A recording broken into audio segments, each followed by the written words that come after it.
Before I start this story, I would just like to say that this house was built in the 60s, and I'm not entirely sure that there's been any deaths near or in this house, but it still scares the shit out of me. Around 2016, me and my family moved into this house. It needed a lot of renovating, and also, just generally, it was old. To add on to the oldness of it all, the family graveyard of the neighborhood owners are about a block from us, and all of the streets are named after the now deceased children, which is sweet, but also very creepy if you think about it. Now on to the main story. So about 3 or 4 months into this house, I was very sick, to the point where I was coughing, sneezing, and sometimes puking. It was the worst part of being there. But around the time where I started to get better, doors started to slam a lot, even when nobody was upstairs. My door, for example, was slamming a lot, and to the point where a crack was now in the middle of it, from the force of the door slamming. But it wasn't only mine. It was my brother and my sister's, and any other doors in the hallway where our rooms resided. At first, me and my family blamed it on our windows being constantly open. But I really doubt it. Looking back, it was around winter when this happened. Another thing to add to this is I can now hear footsteps walking towards me in my brother's room. Not necessarily footsteps, but you can hear something moving forcefully, and then it sounds like something is opening up the door. And to add on to me thinking this, as I keep an EMF reader around, just in case, to see if it's actually true. EMF readers are still faulty, I do agree, but sometimes I get up to an EMF 3 just before it disappears.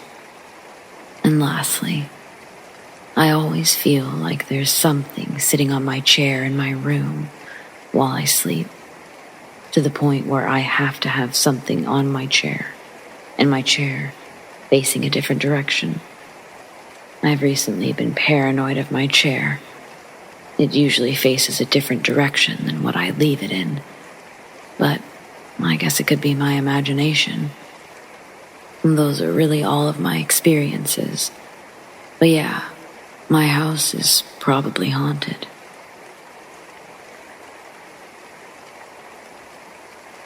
So this all happened back when I was in 1st or 2nd grade, so I may be a little fuzzy on the details. Back in my early days of grade school, I attended a Catholic private school, which lay beneath an old church. Now, from what I remember, this basement had originally been a funeral-type home or something. The newly renovated gym had been the place that they'd keep the coffins, I believe. That room always gave off a dark vibe, a vibe I also felt upstairs in a certain corner of the church. A lot of weird things happened in that gym. One of my friends cut her hand badly on some scissors. One of the teachers nearly fell off a ladder, which was perfectly stable. And then there's my story. One evening after class, I and 2 sisters were playing around, entertaining ourselves. Their mother, the principal, was finishing up some paperwork, so we unfortunately had to wait. My father was in school and my stepmom at work. I started up a game of hide and seek, and the sisters agreed. The older one, we'll call her Sarah, she said that she'd count so her sister, Lily, could run and hide. Lily went into one of the classrooms while I ran towards the gym. At this time, most of the lights were off, except for the emergency ones, so it was pretty dark. Along the wall, on the left side, in front of the gym, were some stairs. I crouched down in the darkness there and waited. I was waiting for maybe 3 minutes when I felt a chill go down my spine. Instinctually, I looked over at the gym doors, which were open outwards. On the glass door opposite me, I noticed the reflection of a girl about my age watching me. She was wearing a pinkish dress, a sundress perhaps, and her hair was tied up in 2 long pigtails that looked like my current hairstyle. This little girl looked very unfamiliar, and I remember feeling very confused, as I'd been told earlier to go play in the gym. Also, I'd like to say that my uniform consisted of a navy blue dress, a white undershirt, tights, and black shoes. Thus, my confusion towards her outfit. She waved at me and kind of gave me this weirdly happy smile. I waved back, still confused, and then I heard my friends calling. I went to meet them, and they seemed freaked, spewing things like, "I saw the devil," and, "Oh my God, something scary happened." I mentioned a little girl, which freaked them out even more, so we all ran back to the office to be near their mom. I'm still wondering as to who or what that was, because every time I think about it, a huge wave of fear washes over me.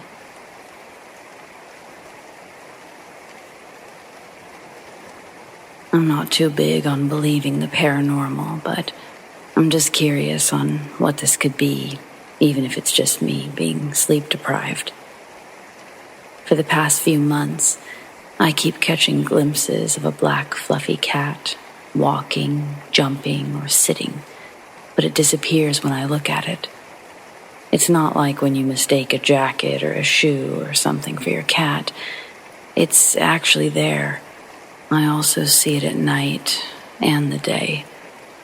I own a Russian blue and a tuxedo cat, but never owned a black cat, so it's not like I'm just seeing them walk by. Could be my brain playing tricks on me, since it did start after my dad said he got nosed by a cat in our house that wasn't ours. He said it was black, too. My family joked about it being Abe's pet cat, or Abe can transform into a cat now. Abe is this tall, black shadow figure, probably 7 feet, since I remember his head touching the ceiling, with a top hat on, and I saw him or dreamt of him when I was younger, like middle school age. I saw him standing in our little hallway when my door was open one night. I've heard stories before of the Shadow Man, and it's basically exactly that. My cousin came down to visit for a couple of nights, and her first night in the guest room, which is adjacent to where my bedroom was, same hallway, though we never mentioned Abe to her before. The next morning, she was telling my mom about this thing she saw in her dream of a tall shadow man in the hallway.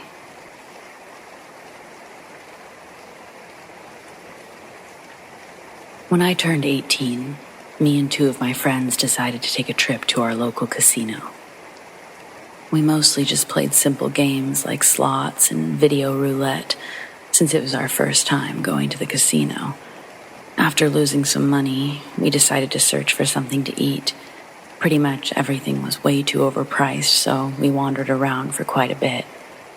Eventually, we reached a hallway along the border of the main floor.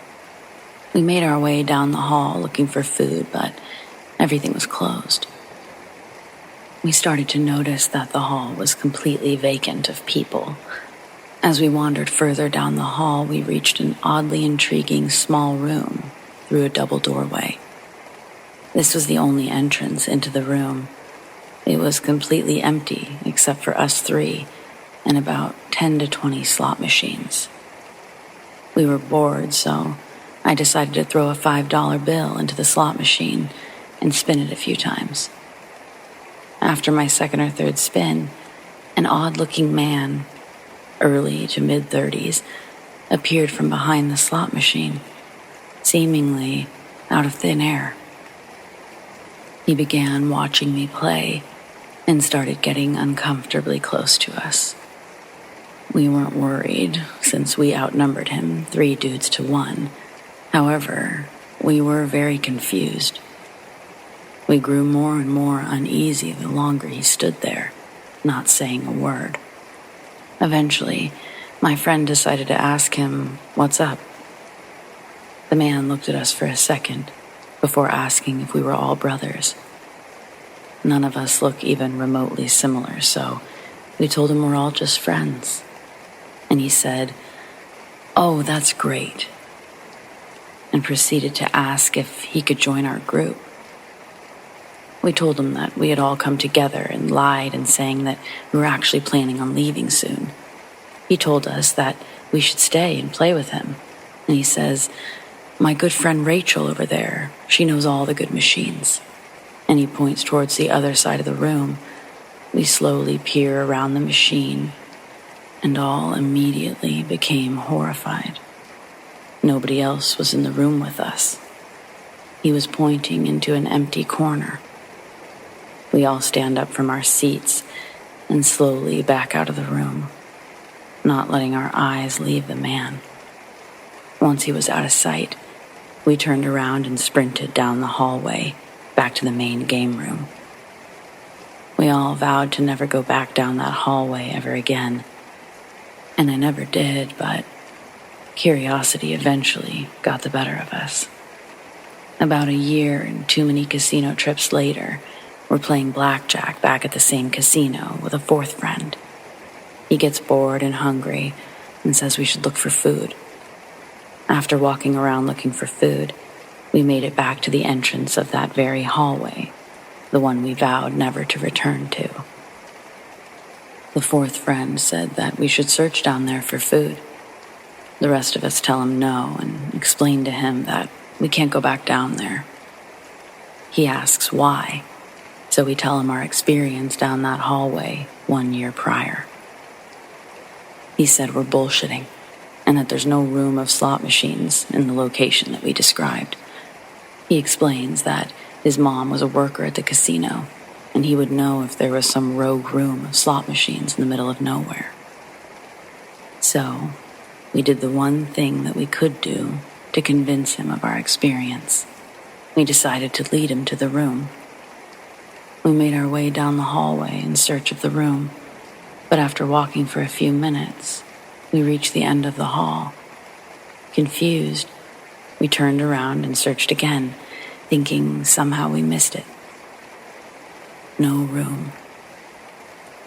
We came to the conclusion that they must have moved the machines out of the room, since the casino changes things quite frequently, so people don't gain a sense of direction of the game floor. So we once again walked down the hallway in search of an empty room, or at least a set of closed doors that would enter the room. Nothing. No doors even remotely close to where we remember the room. We were completely dumbfounded. We started to question our sanity. All 3 of us remembered the room in the same location, yet there was nothing. There was no room with slot machines. There was no room at all. To this day, neither me nor my friends understand or can explain how this happened. Almost 20 years ago, I was in the midst of a divorce, and I'd been living with my parents for a few months.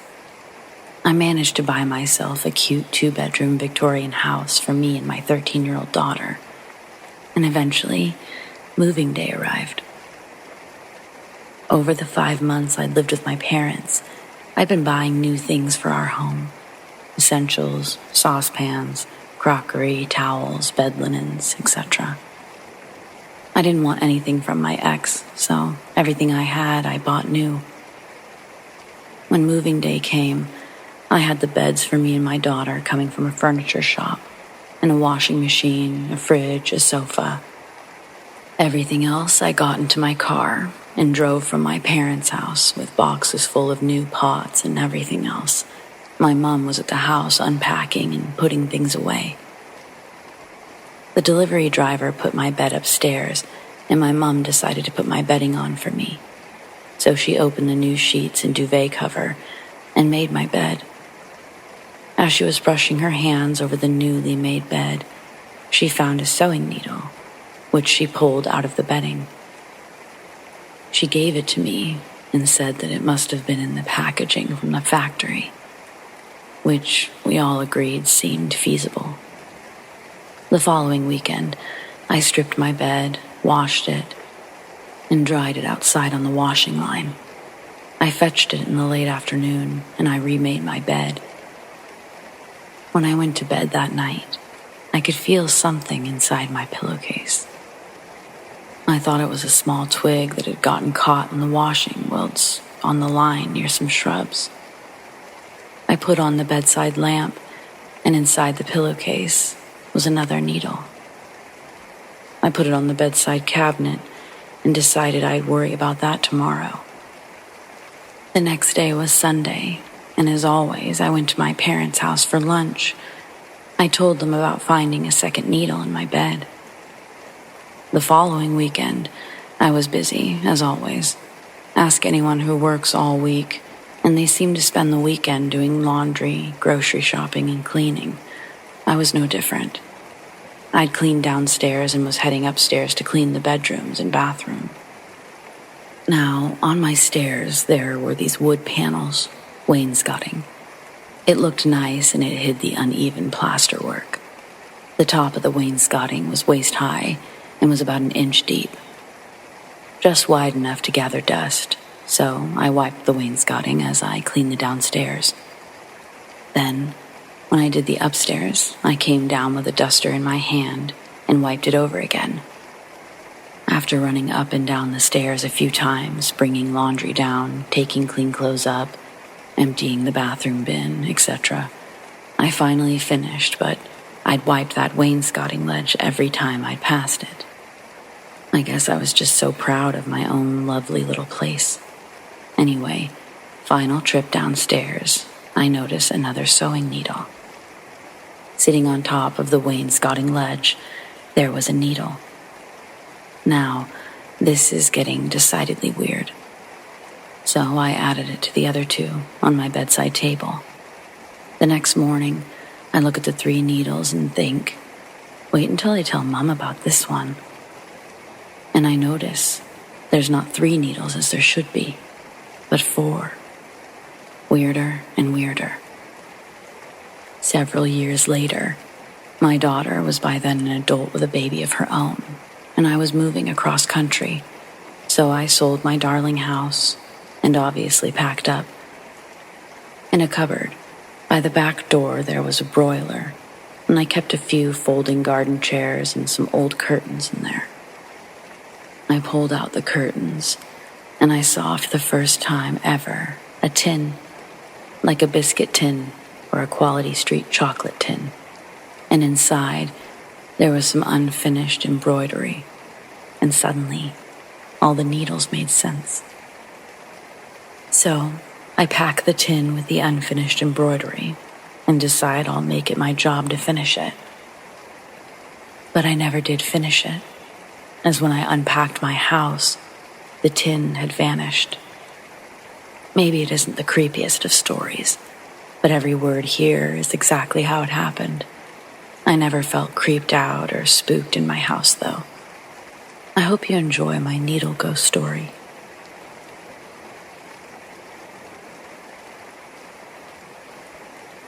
For years, I've taught elementary school, but this year, I'll be teaching middle school. I'll be starting at a new school in less than a month. I've been really excited about it, actually. Orientation for me was actually just before summer started, so I've been able to get my classroom set up and I've been familiarizing myself with the school. I've been the only one there on most days, especially in the beginning. I think the novelty is worn off for some of the teachers, so they're not as inclined to show up more than they need to. I sort of enjoyed the quiet. I knew the halls would be filled soon enough. So, as I said, I've been excited. I'm still excited, but there's definitely something strange about this school. Specifically the second floor, where my classroom sits. For obvious reasons, I'm not going to name the school, but It's truly not that old of a building, only having been standing since the late 1980s. It's also located smack dab in the middle of a pretty well-known, populated area. I guess all this to say that it never really struck me as the type of place that could be haunted. It wasn't ominous by any means. But I think maybe it could be. I don't usually get involved in anything fantastical, right? I'm not one who actively believes in ghosts.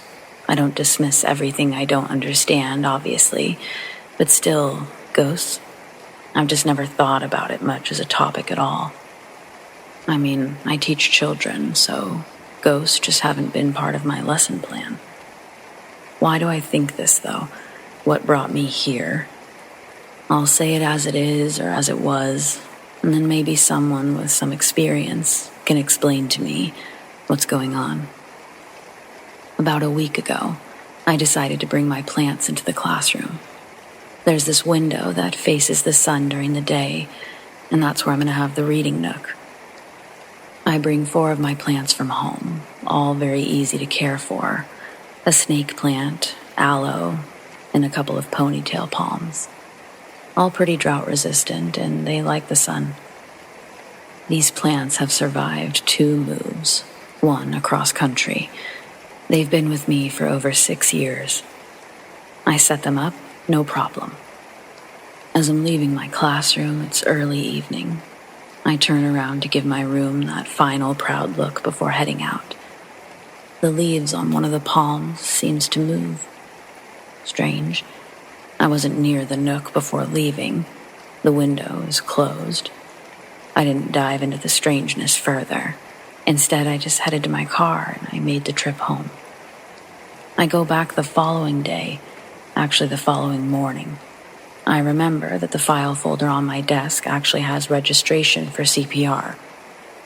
I'm expected to complete the class the following day. Without the forms, I have to pay over $100 out of pocket. And let's be honest, there's not a middle school teacher in the United States who can afford to let that kind of money just slip away. Not willingly. So I walk into my classroom, head straight to my desk, and the folder's not there. Without too much effort, I find it on the ground, just to the right of the desk. It must have gotten knocked over. As I lean down to pick it up, I hear a door in the distance shut. I never heard it open, but I absolutely heard it shut. Grabbing the folder, I fast walk into the hallway, thinking that maybe I'll see another staff member.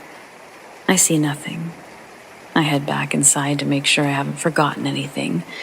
Last minute, I decide to check on my plants. I know they're fine, but it's good to talk to them. But when I do, I notice that they're not fine at all. I have no idea how, but they're all practically on the verge of death. I'd be lying if I said I wasn't a bit emotional in that moment. First, I've had these plants for years, but secondly, it all feels like some sort of bad sign.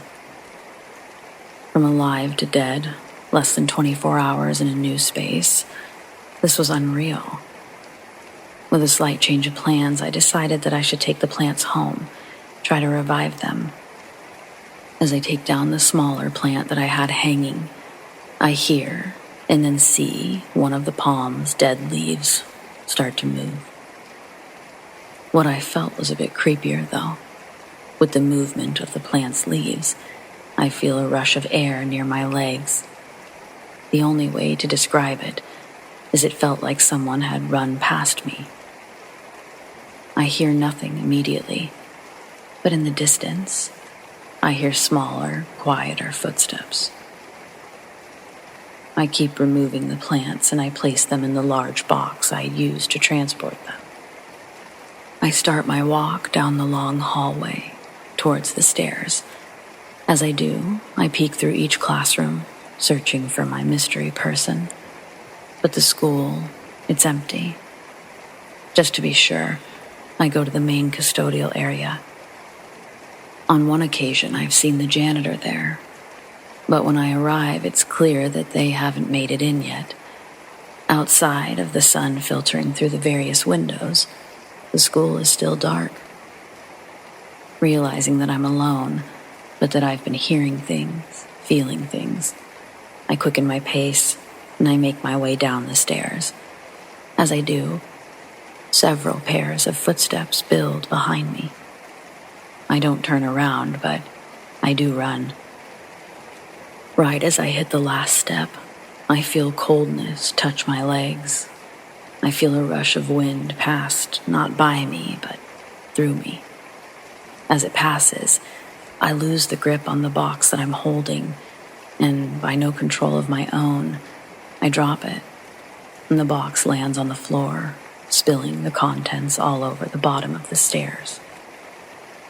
I sat in the parking lot for almost an hour, just waiting for the janitor to show up. They never did show up, and I never did go back inside that day. The following day, I went back, this time around noon, hoping that others might be there and hoping to run into the janitor. When I went inside, everything near the bottom of the stairs had been cleaned up. I figured that the janitors must have shown up and taken care of the mess. I couldn't really bring myself to go back to my classroom that day. So, seeing that the mess had been cleaned up, I feel better about leaving, and I head to my CPR class. In the class, there are 3 teachers from my school. During class, they ask how I'm liking my classroom. Do I have everything I need? Aside from telling them how excited I am, I mention the mishap with my plants, mainly the part where they all died. I left out the other piece to avoid being the crazy new teacher. But it's interesting that when I mention the plants, one of them offers some strange advice. If you're putting them on the windowsill, that could be part of the problem. Try hanging them higher or keeping them away from that window. I tell him that these are drought-resistant plants, that they actually like full sun. Look, it could be superstition, but people have always had issues when trying to block that window, if you will. Plants die, shelves fall. It's just something I've noticed, that's all. The other 2 teachers sort of dismiss him. They certainly don't seem to agree with this man or take him very seriously. But I think I do. As much as I have no idea what to think, I'm also sound of mind. My experiences are my experiences, and you can't tell me that I didn't feel what I felt. Maybe you could debunk it, but can you explain how 2 of my plants ended up back in my classroom? Our janitor said that they had cleaned them up, but they'd set the plants in their very sad state in the office staff lounge area. Yet, 2 of my plants were sitting in my classroom. Not near the window, but just beside my desk. Each time I've gone back since, I haven't been alone. Other staff members have been present, so the noises I've heard could be explained as someone else. But the footsteps, they're not like the ones I heard on the stairs. Even the doors closing don't sound the same. So, is someone, or a group of someones, severely messing with me? Or is my new school haunted?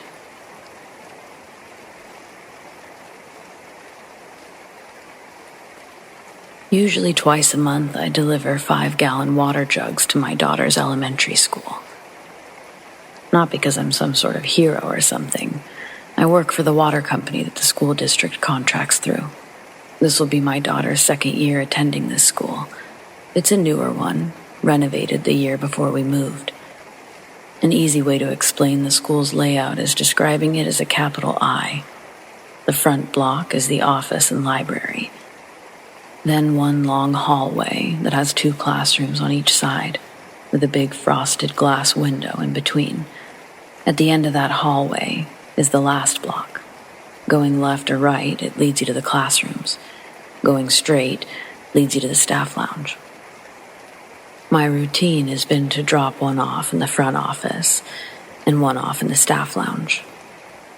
During the school year, I usually pop into my daughter's classroom and say hello before I leave.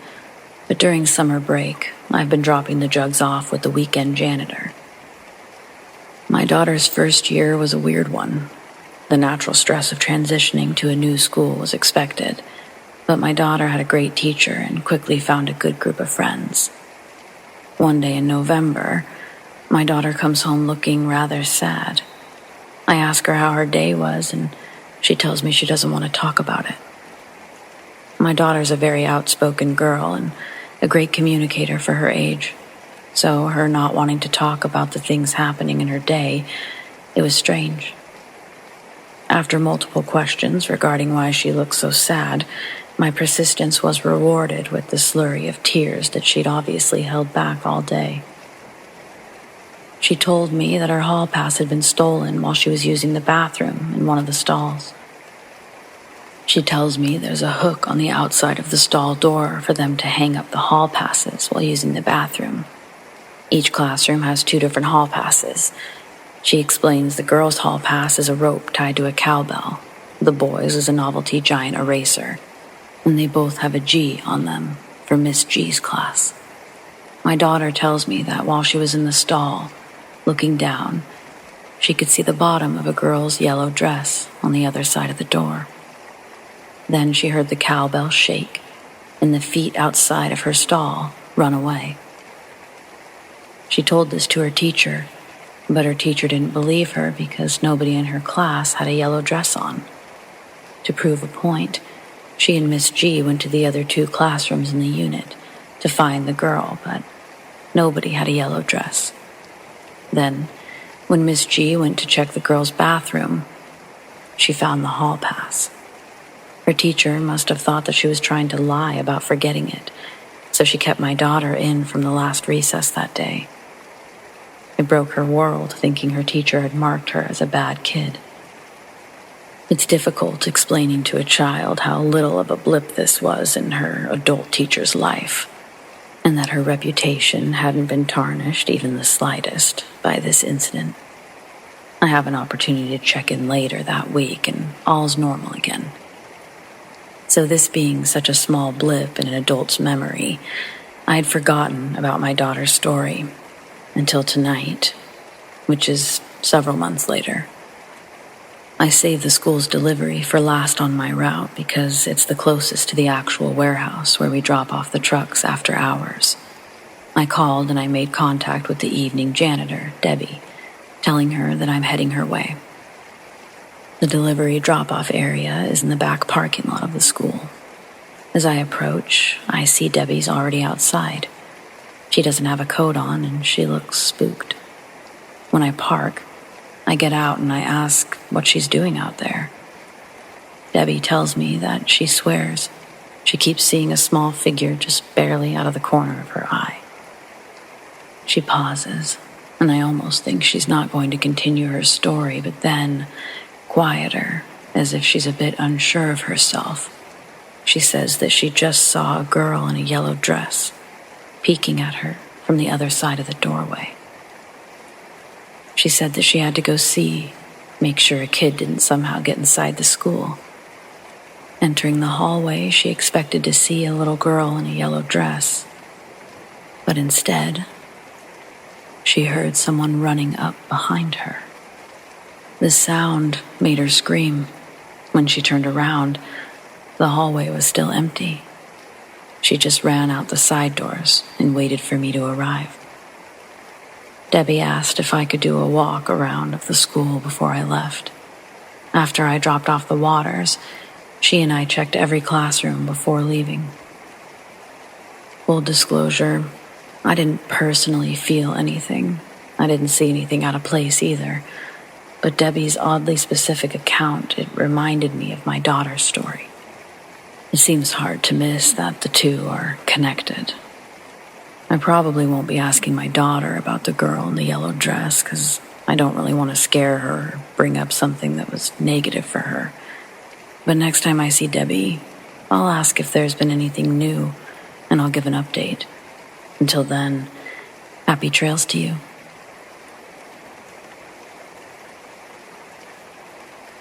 A couple of years ago, my buddy and I were bored one afternoon. and we decided to explore an abandoned house that I'd spotted earlier that week. I'd been out on a drive. We live in a small town that's mostly suburbs, but if you drive 5 minutes north, it's all country roads, farmland, forests, etc. The abandoned house I spotted was in the middle of a field.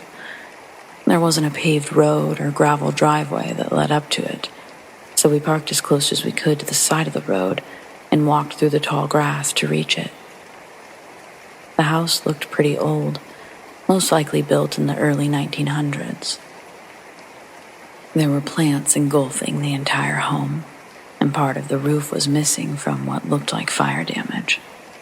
It had obviously been abandoned for some time. My friend tells me that he's going to hang back when we get close to the house. He couldn't shake this feeling that something was off, and he said that he was getting bad vibes. I decided to keep going. When I reached the house, I looked in through the windows, and I saw lots of weather damage and signs of neglect. The door, however, was locked. I walked around the perimeter of the house, and I found a cellar door, unlocked. I entered, and I slowly started walking down the old wooden staircase. I got about halfway down, and I squinted, waiting for my eyes to adjust to the darkness.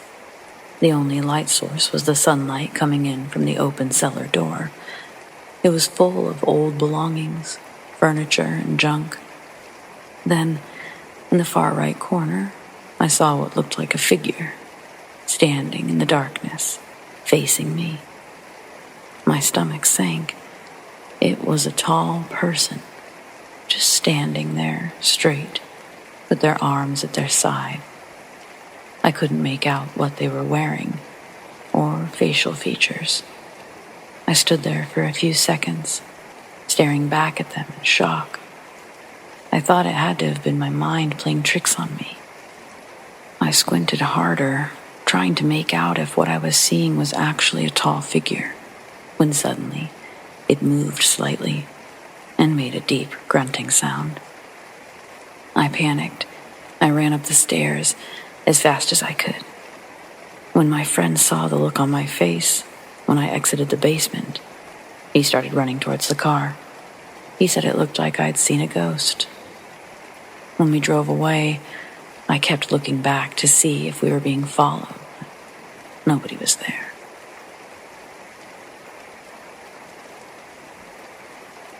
I wanted to share my experience from quite a few years ago. When my older brother and I lived with our parents, I walked into my bedroom and saw something really strange on my bed. I picked it up, and it looked like it was made out of clay or something. It was an old-looking sculpted head that kind of resembled my brother. I'd never seen it before, and the way it was just sitting on my bed made it look like it had fallen from the ceiling. There were little pieces around it, as if it had fallen from a higher height. I brought it to my family members and asked if they put it there and why. My mom, dad, and brother said that they had not, but they did recognize it as a piece of an art project my brother had to do for school some years prior. We didn't have any pets, so that couldn't really explain how it got there. It's been years since that experience, but I still have no idea where it came from, and why or how it ended up on my bed, or what ended up happening to it even. Nothing else like this has happened that I can remember, but it was so strange that I still recall it.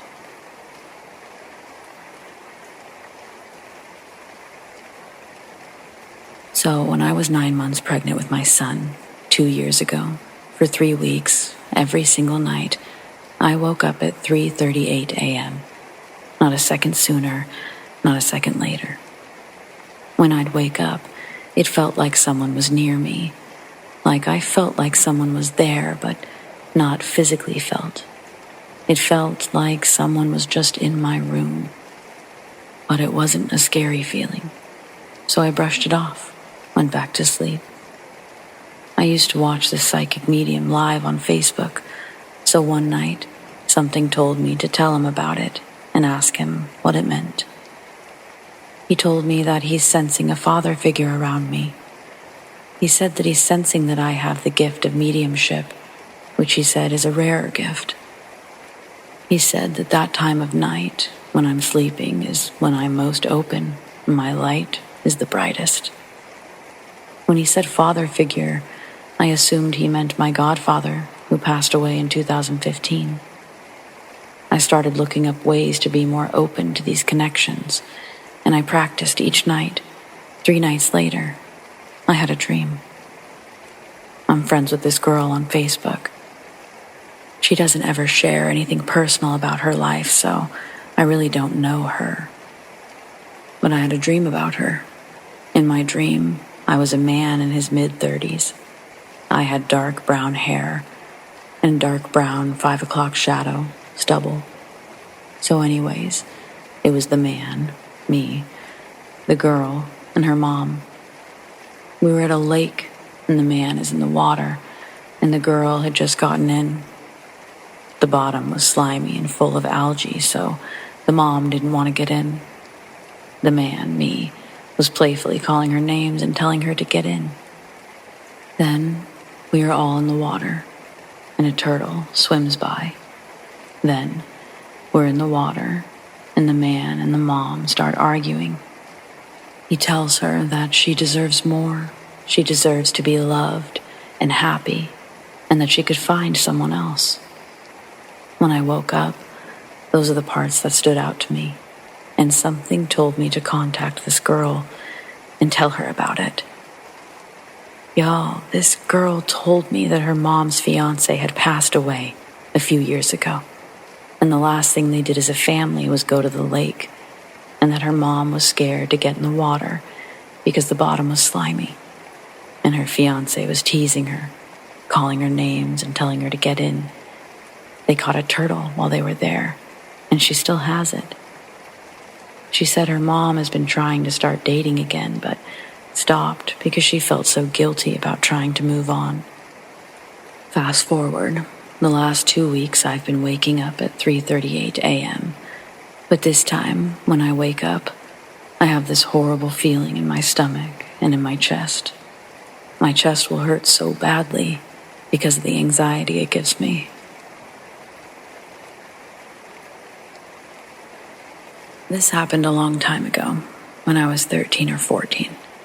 At the time, there were already phones like BlackBerry and iPhone, the very first model, but my family was so poor that we couldn't afford to get fancy phones like that. I had to settle with a Nokia 6600 that was very strange to begin with. My dad bought it secondhand for me at one of those small local shops. Sometimes these phones would have previous owners' SIM cards in their contact list, so not everything had been wiped out, and sometimes you could go through the photos that they took. Anyway, that was a little background of the phone. The first time I got that phone, someone called me, and it was this haunting, weird Burmese chanting thing, and it freaked the shit out of me. I was home alone at the time, so I was confused as fuck when I heard the ringtone. But then I realized that it was this phone my dad got me. I don't know the previous owner, but holy hell, it was creepy. Anyway, a few nights in with the phone, I don't think much about the weird ringtone anymore. I've changed it to something more monotone, a beep thing. Then, one night around 2 a.m., I wanted to take a selfie. But this phone does not have the front camera, obviously, so you couldn't see the selfies you were taking. And so imagine this. The room is a rectangle. I sat on one side of the room, and behind me, it's just empty space where someone else could sit in a big armchair and watch TV.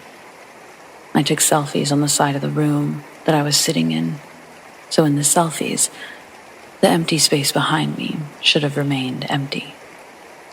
Fuck no.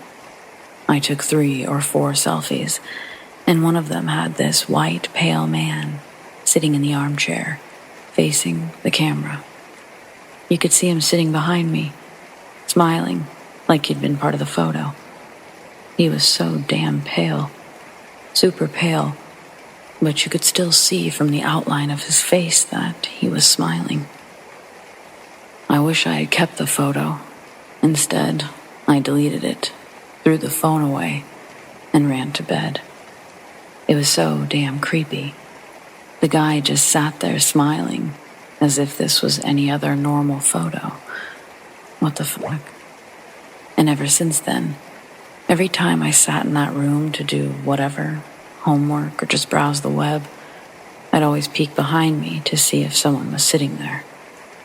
Oftentimes, I'd hear movements in that room, like someone opening the door, rattling the door, dropping things, walking around, moving the armchair. It was just a whole damn mess. Sorry for the long story. It truly just fucked me up.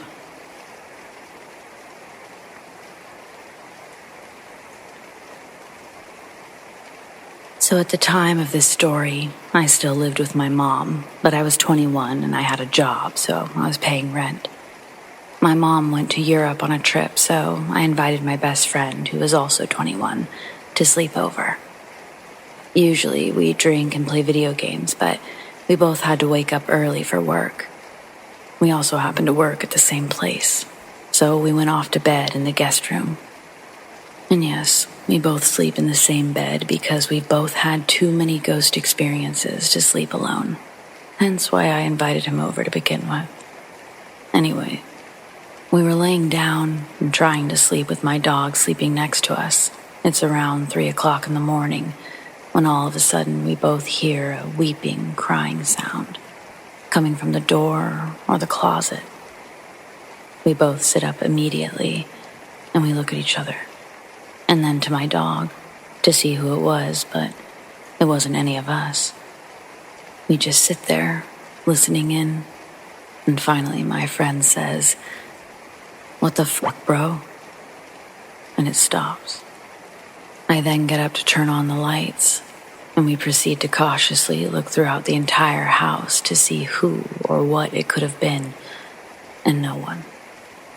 It was 3 a.m., and it was only us, so we got dressed in our work clothes and left the house to go to a 24/7 Walmart near the house. And we just hung out at Walmart until our shift started, which was around 7 a.m. To this day, we don't know what the fuck it was, and my mom didn't believe us when we told her what happened. It was crystal clear, a girl's voice, and she sounded like she was crying, mixed with laughing. Creepy as fuck. Also, another friend I have who doesn't believe in ghosts was over at my house one day, and at night, he was leaving to go home, and in our driveway, he heard a girl calling out to him, and he told me he looked around, and he saw no one. He ran to his car and sped off. It was around 1 a.m. when he left, so I doubt any of my neighbors would be out at that time. What if it was the same girl? Well, thank God I don't live there anymore.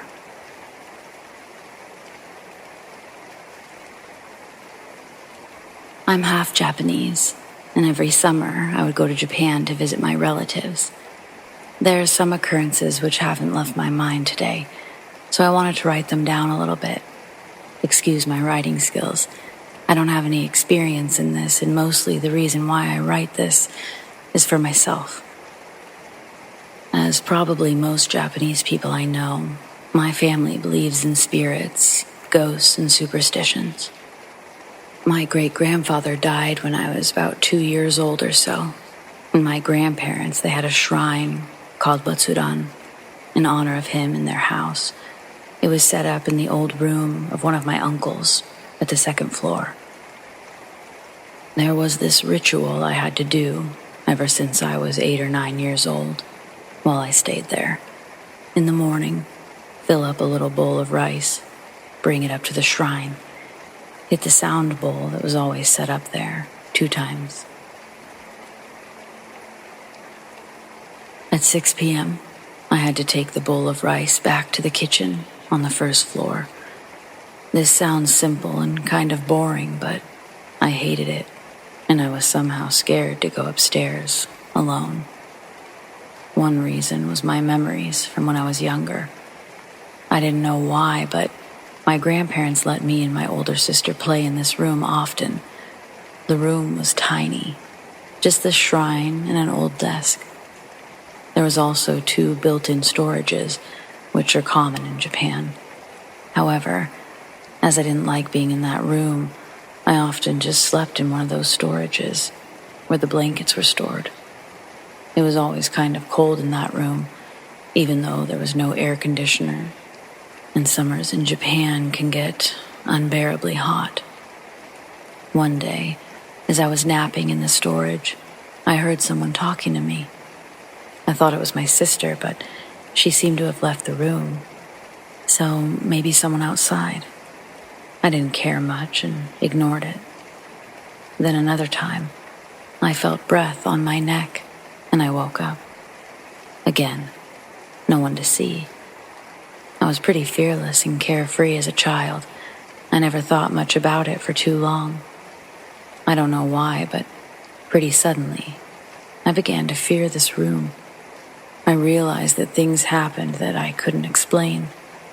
I kept going with it, not knowing that things would get worse.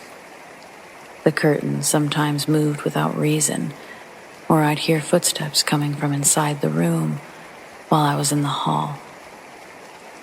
The second reason was the missing rice. Every evening when I went to get the bowl, there was some rice missing. First, I thought my sister or another family member was pranking me, but that wasn't the case. Even when we went on a family trip all day, and I made sure that no one went up there before me, there was some rice missing. A rat or something, that wasn't possible. Why would such an animal just take a bite and leave it every day?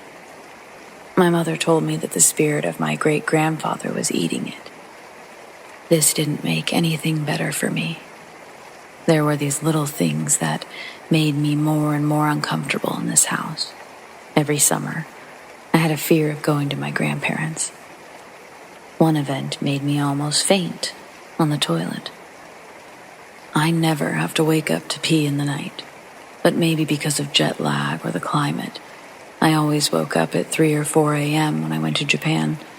There was just one toilet at the second floor, and since I slept with my mother and my sister upstairs, I had to go down these steep, narrow stairs. The toilet is one small room, just enough to stand or sit at the toilet. The door had a little peephole, like most front doors have.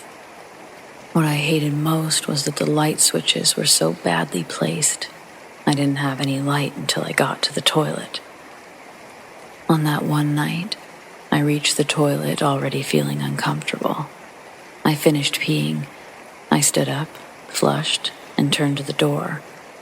I was just the height of the peephole, so naturally, I looked at it. There was this eye staring right back at me. I couldn't scream or move in any way. Just staring back and hoping that it would move away. I stood there, frozen and trapped. I don't know how long this lasted, but suddenly, I heard steps coming closer. A knock on the door. "Are you in there? Speed up. I need to pee." It was my sister.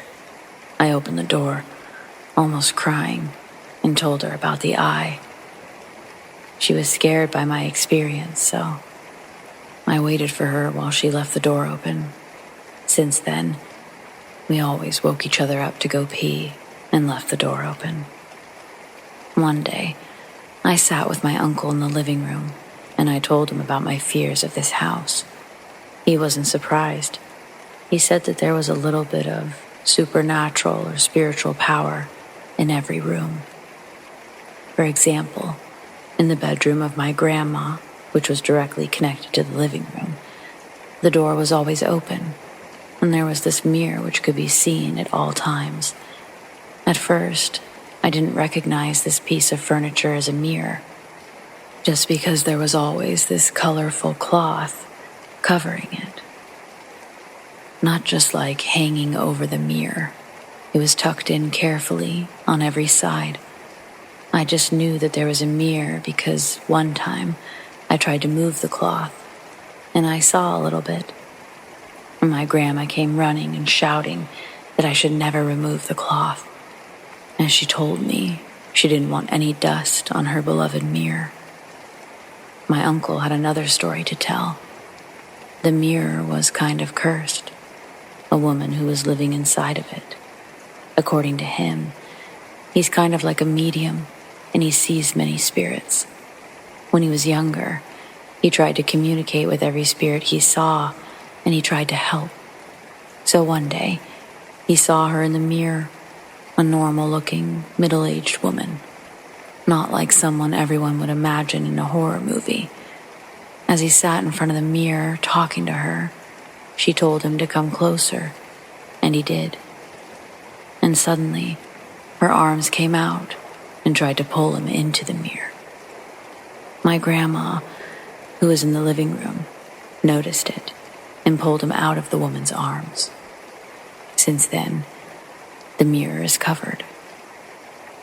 Besides these little episodes, there were these Japanese dolls who would move around. The feeling of someone right behind me while I walked up and down the stairs, and some normal creeps like the jobless neighbor who would sometimes stare at the house all day. Now, I have a job and my own money, so I stay somewhere else.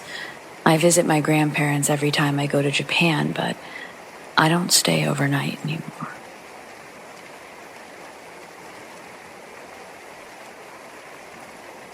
My family and I were recently on a trip in Glasgow. We stayed in this fantastic hotel that had obviously been around a while. Lots of plaques and photos of famous people who had stayed there, etc. The first night, I woke up, though not abruptly, really, but to what I can only describe as a presence. I heard distinctly, and by that I mean somehow the words entered my brain, but it wasn't quite a voice per se. But I heard someone say, "I'm watching you." But it wasn't scary at all somehow. It was absolutely matter of fact. I don't have any other experiences like this, and I've always thought of myself as a big scaredy cat, so I have no idea how I fell back to sleep. Not only that, I woke up the next day feeling great, and I didn't even remember to tell anyone. The morning following the next night, my mom, who was sharing a room with me, says at breakfast, "You all aren't going to believe me, but I swear someone was in our room last night." I remember thinking, just be still and let them finish whatever they're doing. Needless to say, this jogged my memory, and I relayed my experience. The fact that we had two independent experiences in the same room, it kind of confirms for me that something is in that hotel. I asked the staff right before we left, and they kind of smiled and said, "Not sure, but you're not the first to mention this."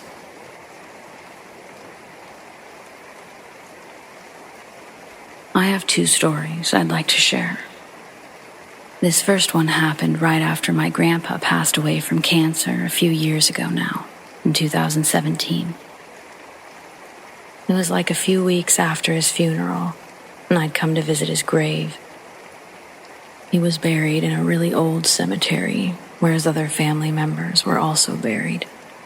So I was visiting, and it was pretty bright outside. I lit a candle that I had brought, and in this cemetery there was this old church building. It was now abandoned. But as I lit the candle, I looked at this church building and I noticed something.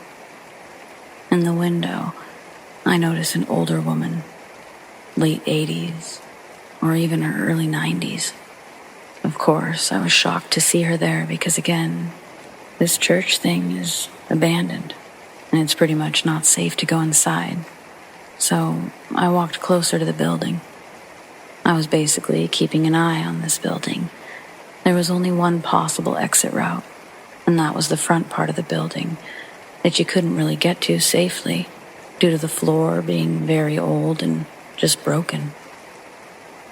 So I walked even closer to this building, and I looked back on the window, and she's still there. And as I'd gotten to the entrance, where you could pretty much see inside this place, she just fucking vanished. I, of course, called out. I asked the basics, if she needed help, if there was anyone there. No response. I waited there for a while, and I looked around the building, confused and slightly freaked out by this whole thing. After a while, I decided to go back to my grandfather's grave. This happened like 5 years ago now, when we were still living in an apartment building on the 7th floor. We had a balcony in our home, and the neighbor's balcony was removed a few months before this happened. So basically, I was out with a friend of mine. I received a call from my little sister that there was someone in the house. I immediately panicked since she and my younger brother are home by themselves. I was very much still nearby, so my friend and I got to my house rather quickly. We listened to my sister tell us what they heard. A few toys had fallen over in my brother's room while they were playing video games in the living room. This, of course, didn't alarm them too much, but they continued playing until more noises came from that room. And then they hear something in the hallway. They stop the game to listen, and they hear footsteps as clear as day a few moments later. This is the moment when they freak out, run to the bathroom, lock themselves in there, and call me and our mom. So after they explain this to me and my friend, we go look in my brother's room, with my siblings following us close behind. And of course, I told my friend to grab a baseball bat, just in case we did find something, and asked them to calm down my siblings. We go in there and look through every closet, every place that someone could hide in, and nothing came up.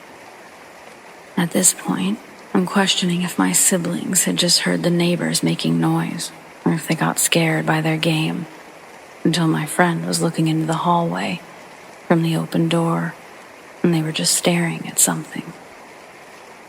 I notice this and I look at what she's seeing, but as I did, we heard running footsteps go from the hallway to the living room, out the balcony doors. On the balcony, we had these glass windows on the doors, and we heard the doors and the windows being pushed open and then hit the wall. My sister starts crying, and me and my friend run after whatever it is, only to find the balcony doors are open and the glass windows are wide open. We, of course, go look, and we find nothing on the balcony or in the living room. Until my friend pointed out that on the window there was this metal bar, and it had pollen collected on it. And on that bar were handprints, like someone had grabbed it and nothing else. We were so confused by this. We heard what we heard, and I asked my friend, what had she seen? She claims that she had seen a jacket move in a weird way in that empty hallway, and that she saw something. I tried to ask her what she had seen more than once, but she refused to tell me. Our friendship ended soon after this incident due to other issues between us, but this incident definitely put the last nail in the coffin for us.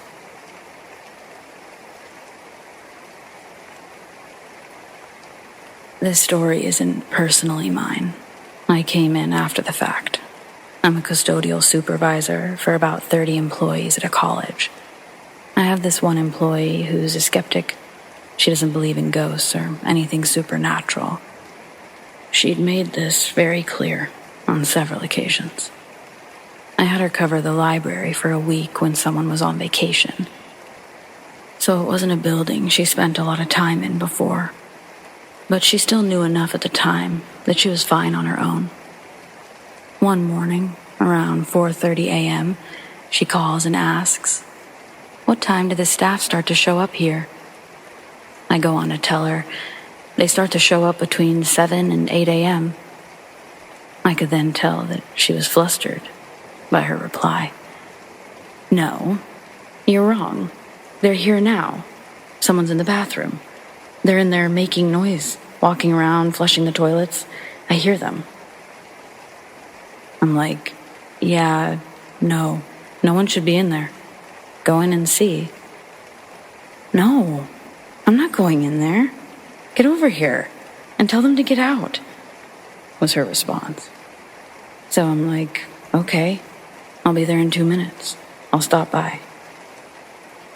I get there, and she's standing in front of the bathroom, and she's yelling at me to go in and tell this person to get out of the bathroom, that they shouldn't be down there. I walk in the bathroom, check every stall, come out of the bathroom, and I look her in the eye, and I tell her, nope, no one's in there. She then accused me of lying, said that there's no way, said that she'd been standing in front of the door the whole time, and she didn't see anyone leave. And she heard the same noises till right before I got there. I told her to relax. It wasn't a big deal. There was no one in there at all. That it was more than likely the normal library ghost. Of course, at first, this didn't get me anywhere. She still didn't really believe that no one was in there. I then went on explaining to her why I say it was a ghost. Years ago, in the 70s or 50s, I won't lie, I can't remember which now. They'd been doing some work on the elevator.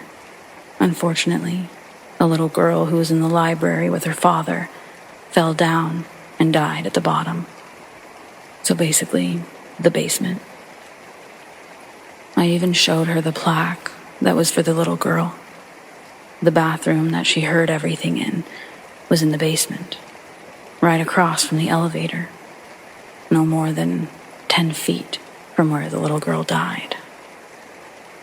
This happened a couple of years ago, and just last month, the same employee was going on about ghosts not being real, and then I reminded her about her time in the library, and then she admitted that every time she's in that building, cleaning in the morning, she makes a point to tell them not to bug her, to leave her alone, or they have to help her work. Though she still sticks to the same, they don't exist.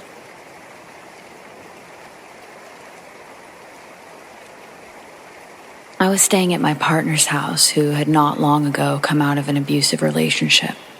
She was moving out of the house, and a few boxes were in the bedroom we were sleeping in. She had a 6-year-old who was with us at the time sleeping in his room. I woke up during the dark, early hours of the morning, and I heard him shuffling about at the bottom of the bed. I kept my head slightly under the covers and my eyes shut, as, to be honest, I didn't want to have to deal with a 6-year-old, and I was hoping he'd wake up his mom. After 3 or 4 minutes, I started to think that this wasn't him, as he hadn't tried to wake either of us up, just moving around at the bottom of the bed. Then I panicked. The ex. I started to worry for all of us at this point, and then I heard the footsteps I'd been listening to suddenly stomp and rush up the side of the bed. My partner's side of the bed. That was enough for me. I screamed as I flicked the bedside light on, expecting a confrontation. However, there was no one there in the lit room. No son, no ex. In the next few seconds, both myself and my now awake girlfriend then heard footsteps, almost running, going back down her side toward the bottom of the bed and across the room. To top off the experience, the set of boxes where the footstep sound ended suddenly tilted and rocked as if someone had run straight into them. I have no explanation for what happened. My girlfriend had never experienced anything in the house before.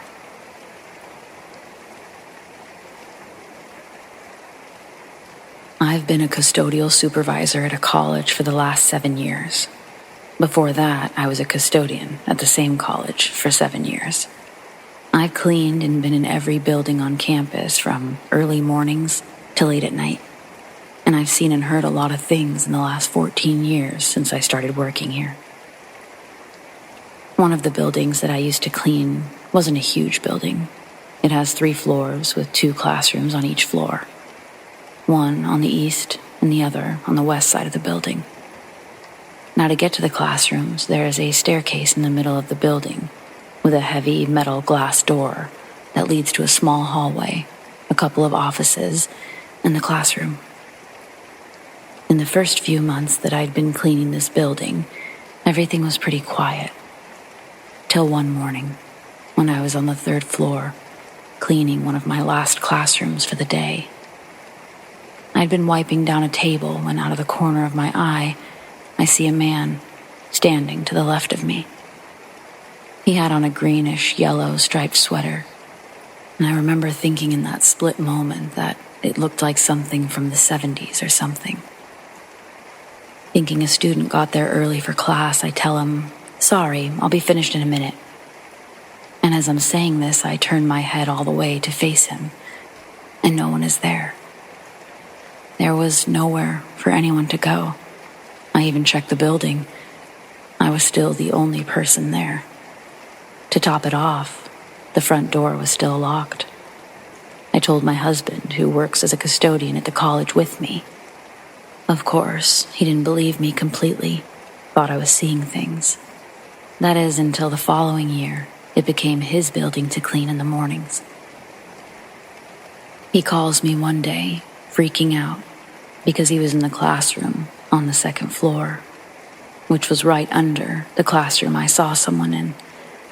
He heard what sounded like someone right above him, walking around, moving things like chairs, and just making a ruckus. This happened to him at least twice. Right away, he'd go up the stairs, thinking the same thing as I did. A student came in early. He would go up there to grab the trash and do a quick clean, and he'd find the classroom still locked and completely empty.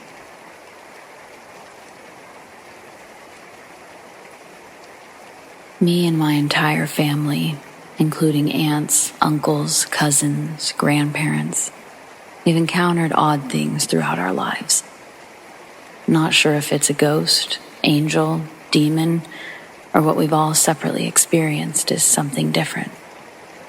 I plan on posting them, but I'll start with my experience as a kid.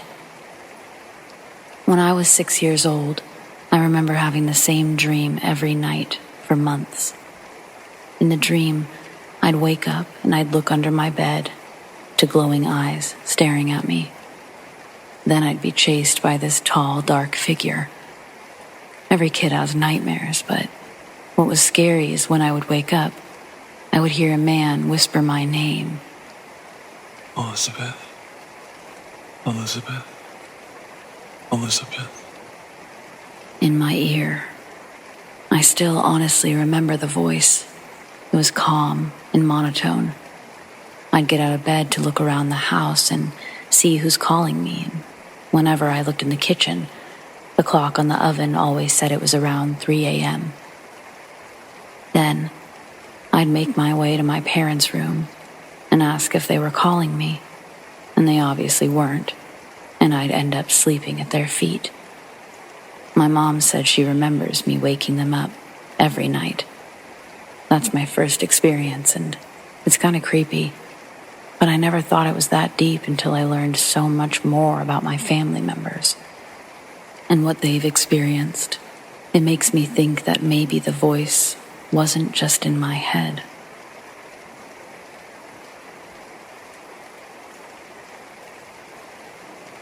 This happened to me when I was 18.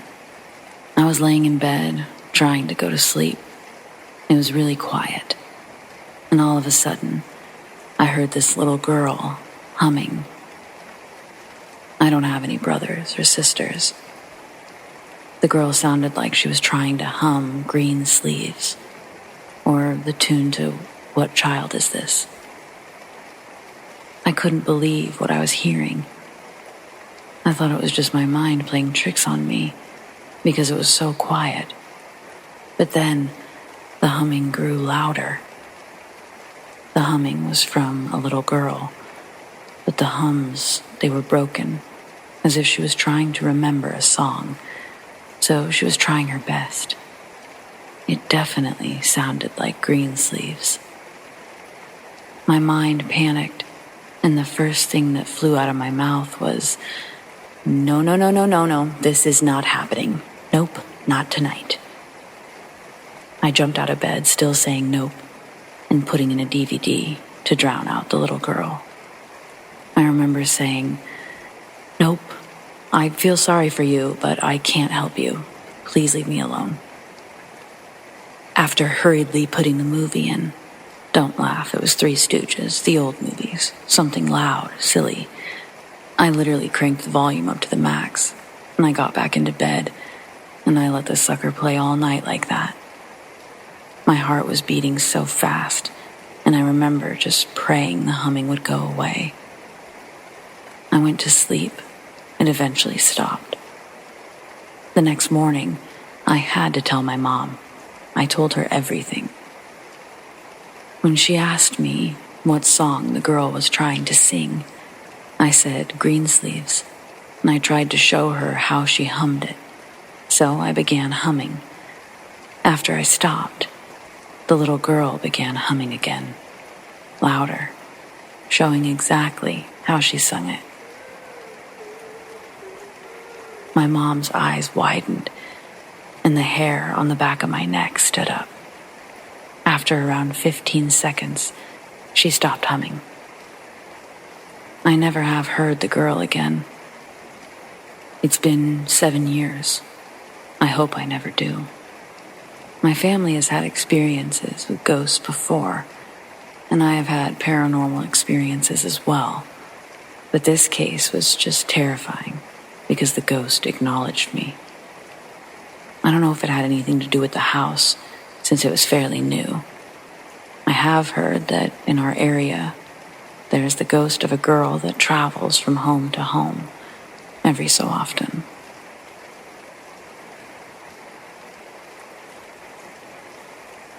Previously, I shared the story about the ghost of a little girl that was humming in my room when I was 18. I'll go ahead and share another ghost story that happened just last year, while me, my husband, and family were on vacation.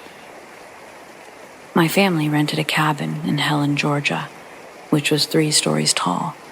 It was pretty much right in the center of town. We stayed for a week, and about 3 days into our stay, weird things started to happen. My aunt and grandma, who stayed on the 2nd floor, along with my mom and dad, who had their own room, started hearing things. They said they heard a little girl crying at night. I didn't pay much attention to it. My aunt and grandma are pretty jumpy when it comes to staying in new places. I thought that they were just hearing the TV going because there was a TV in each of our rooms. 4 days into the trip, my aunt and my mom are sitting on the couch, and they hear a girl say in a very distressed and breathy voice, "Mama." My mom yelled for me. I was out on the porch of the cabin and asked if I hollered for her, which of course I didn't. Now, my mom, grandma, and aunt were all scared. They were afraid to be left alone in any part of the cabin by themselves. I tried not to pay attention to it because we were on vacation. I wanted to have a good time hanging out at the cabin, and I wanted to have a good night's sleep. So thinking about ghosts just wasn't on my mind. Until that night. My husband and I had the top room of the cabin. We turned off the TV and we went to sleep after a long day of walking around town. I woke up out of a dead sleep, and I started hearing a girl cry. Small, moaning sobs. I went real quiet, stopped breathing to hear if it was just my mind or my ears playing tricks on me, because I'm thinking maybe it's one of my family members' TVs playing. Nothing. The sound was definitely coming from inside the room. I went back in my mind about 6 years ago to when the ghost of a little girl started humming in my room. And the fear and panic of that experience flew over me again. I grabbed the smart TV's remote, and I turned it to some cartoon movie and turned up the volume. It was pretty loud. My husband turned over to complain about how loud it was, asked me to turn it off. Absolutely not. I'm not turning it down or off. He got agitated and asked me, why did I have it so loud? I told him I would explain in the morning. The sobs eventually died out over the sound of the TV. The next day, I told my husband what happened, and I told him we've got 2 nights left, and I'm going to leave the TV on loud to just get ready for it. I was afraid to hear the little girl cry again. To be honest, I was so upset about it, I was ready to just up and go home. So the next night passes, and the TV was kept on and loud. Nothing that night except mine and my husband's ears hurting and a sleepless night. The last night was a doozy. I was so tired that I went straight to sleep, left my husband up watching TV. But I asked him to please, before he went to sleep, start a movie or whatever and keep the volume up. He promised, and I went to sleep. Then I woke up again out of a deep sleep to the sound of how quiet it was, and the panic shot through me. The TV wasn't on, and I can't swear on the Bible, but I think I hear the little girl crying again. I looked at the TV, and it had on the screen something to do with playback issues. It was a smart TV with a Roku, so I was just doing everything I could. The remote buttons wouldn't work, and I was freaking out, like it wouldn't let me move out of the error screen. So I somehow had to restart the TV to get it to come back on and actually play something. After fiddling around with it for more than I would have cared to, it actually started up, and it let me scroll to a movie to play. And once again, the volume was up. I think whatever was in that cabin, it had something to do with trying to stop the TV from playing. I was happy that this was our last night in the cabin. I will never stay in Helen, Georgia, ever again.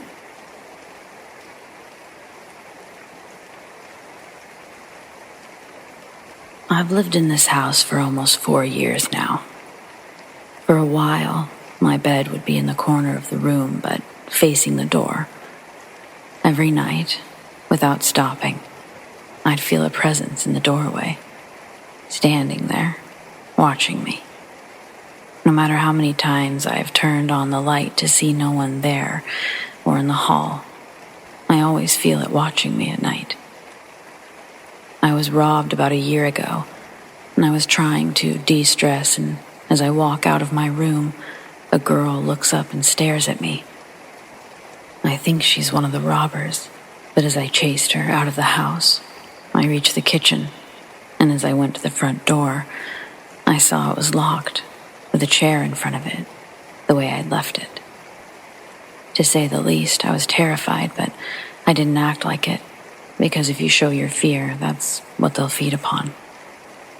So I moved my bed to the other side of the room, which made me put my full-body mirror to the wall, facing the door. I just wanted a difference to try to feel better. The first night felt fine, until I looked in the mirror, and I felt like I was about to see someone jump out of it. Luckily, I fell asleep before anything like that could happen. A few years later, I'm still here. I feel them all the time, but I never let them know. When they do things, I pay them no mind. If I ever get out of this hellhole, I'll let you guys know. Until then, hello from the mover house, because they really like to move things. If you have any questions, I'm open to answering. And to the people wondering why I do nothing, this isn't the first time I've seen ghosts or had to deal with them. And it's the smartest way for me to not make them angry or upset. Ignore them.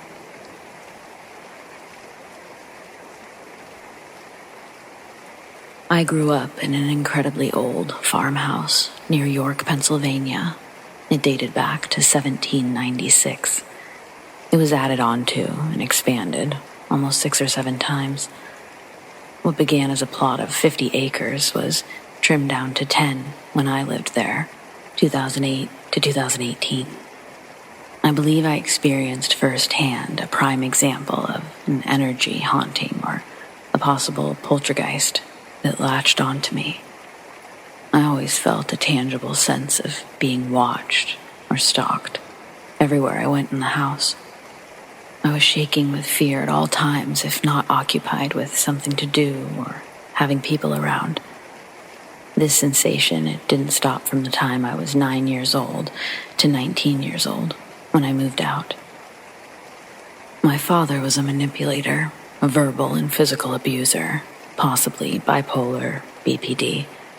I would later discover I'm most likely the same way. I grew up incredibly sensitive. Everything was overly intense on all spectrums of feelings. Scary people were extra scary. Loud things were extra loud. I was able to be overly happy and also soul-crushingly sad.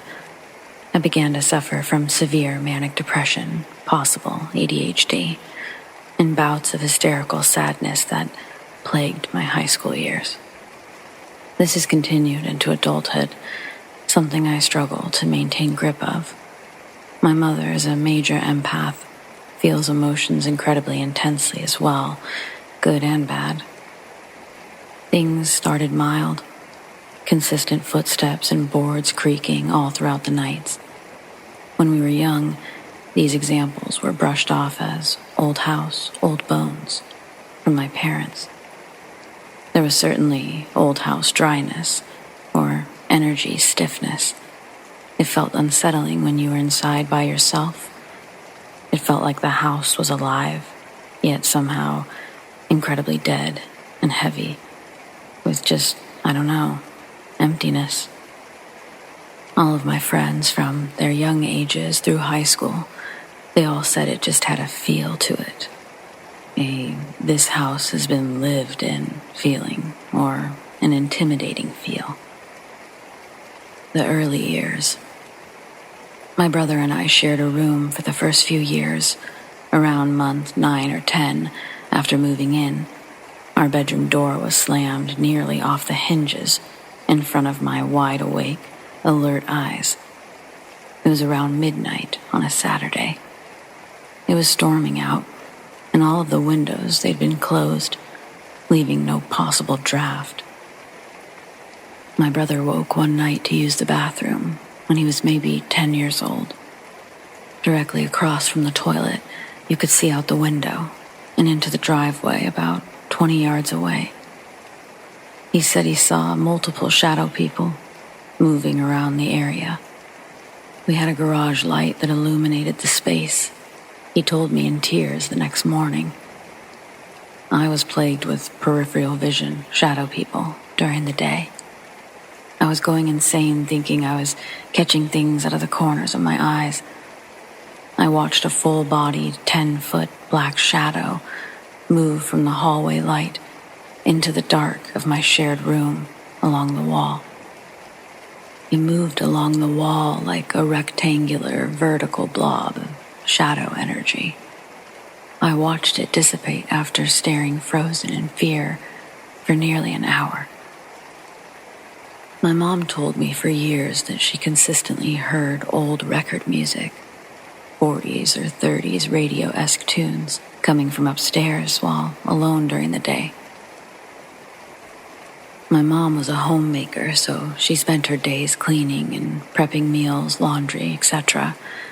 Well, she was downstairs in the basement on 2 occasions when she reported to us that she heard an animal-like, heavy scurry across the floor of the house from above her, only to investigate and find no signs of activity upstairs. My dad had his back turned to the living room every morning when he would get ready for work. Standing to eat breakfast at the kitchen island, his keys and belongings were in a drawer inside. He would leave early, around 4 or 5 in the morning. He said one morning he felt the hair stand up on his neck, like his gut told him something was behind him. He swears that he turned and he caught the tail end of a white gown or dress, like someone had just walked out of frame from the living room entrance as he turned to look. He started turning all of the downstairs lights on in the mornings. I want to tell the whole story and where it leads to. It's disturbing, but I hold great pride in what a great house it still was for my childhood experience. A house is a house. The things abiding in it are a different story. My middle school years. Just a loud bang. After my brother and I had split rooms, I used to go into my bedroom closet, and if I knocked on the wall, he would hear it against his bedroom wall. He knew it was me every night, and he'd still get super spooked. This was a ritual for a few weeks. This happened one night. He got particularly upset and screamed to stop. My dad yelled from downstairs to knock it off and to go to bed. I stepped into the bathroom to brush my teeth, and I heard the loudest slam I couldn't have conjured in my head. It was like an anvil was pushed off of a shelf and onto the floor, or like a car had slammed into a telephone pole. My brother screamed, "I told you to stop!" My heart sank into my stomach, and I was immediately flooded with tears. I begged my father to believe it wasn't me that time. The cuckoo clock. I had friends sleeping over downstairs in the living room with me. We were hanging out late one night, and we had this amazing old German cuckoo clock. It was on the wall. It hung for decoration. It never worked. I went upstairs to get some toiletries for the night, and I heard a loud giggling from beneath me. I came back, and there was noticeable chatter and shrieks for a moment. "What's up?" I asked, and they replied, "Your clock went off and it scared the shit out of us." I told them that clock doesn't work. It's never worked. They fully described the doors opening, the little men dancing, making music, and then it stopped. In the middle of me saying something like, "That's not possible," it went off as I was standing beside it. We got rid of the clock. She's coming down the stairs. That very night, we were all asleep in the living room. The wooden boards of our staircase were so old and creaky, it was actually obnoxious to walk on. It was so loud to traverse the steps, it would likely wake someone up. One of my friends woke to the sound of slow, heavy creaks, one by one, down the staircase. There may have been one living room lamp light on, but as you looked into the kitchen, the lights would have been pitch black, and the staircase off to the left was accessed from the kitchen. He heard the last step at the bottom make a noise, and then silence, as if someone had stepped onto the relatively quiet ceramic tile of the kitchen floor. No one appeared to be in view. Frozen in fear, he called out my dad's name. It was the only foreseeable person to be coming down so heavy-footed in the middle of the night. He called out a second time and gets no answer. He never heard anyone go back up the stairs. He stared into the kitchen, paralyzed. He told us the next morning that he turned all the lights on and waited out the night. He didn't come back for a few weeks. The progression was slow, few and far between, but when things happened, they were so intense and noticeable you didn't forget them. Rising tensions with my father, coming of age, and inner issues began to plague my subconscious. Starting high school, dating, pressures, sports, doing horrible in school, all compounded to the hours I spent locked in my room, night after night, for years, drowning in self-pity and hatred and sadness, only to be interrupted by hanging out with friends or family gatherings. I was an incredibly happy and popular kid who was already building this inner alter ego whom only I knew. The real kid, suffering alone. High school, 2013 to 2015. Walking in your sleep. I began sleepwalking again about this time, something I hadn't done since I was very little. Now, some 6'2", and mostly grown, it was probably a sight to see. My mother reported me coming downstairs on 2 occasions and looking at her with nothing eyes and mumbling under my breath shortly after going to bed. I'd crawled into my parents' bedroom, nearly naked. I'd woken up in the bathroom another time. The list goes on. Not once did I have any momentary recollection of these happenings. First contact. I was screaming into a pillow until I couldn't stay awake anymore. I was crying until it felt good to fall asleep. I was stressed, sleep-deprived, anxious, and drowning in priorities. I believe certain people are energy hotspots. People in low places, having the power to send a beacon to spirits or entities that are wanting to latch onto something with a feed potential. I began counseling treatment for chronic depression. This is always why I believed that other than my brother and father's one-off experiences, my mother and I had the most consistent reportings of things happening. We were beginning to be called crazy or egging it on. I slept with my phone beside me on a nightstand every night, face down with a rubber case. I woke to the sound of a sudden rumble or patter, crash from across the room. Something heavy that had hit the floor and tumbled around for a moment. I reached for my phone, and it wasn't there. In the dark, I stood and walked to the light switch by the door, across the room by 12 feet. And at the foot of the door was my cell phone. I was baffled. How could it have just fallen off the nightstand but traveled 10 plus feet? And it didn't roll there.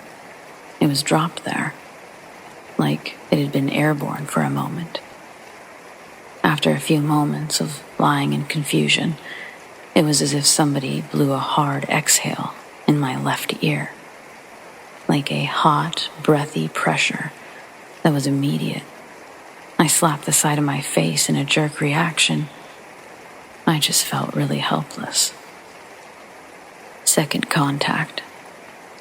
On a separate night, I woke to the sound of a parachute pants-like whoosh, like something of that material was being rubbed or dragged, and felt a slight pressure sensation at my feet. I've always tucked the end of my bedsheets in because I like that locked-in feeling when I sleep. I reached for my cell phone flashlight to quickly scan the room, and with my own eyes, I saw the corner of my bedsheets sticking straight out towards the center of the room, like someone was pulling it off of me.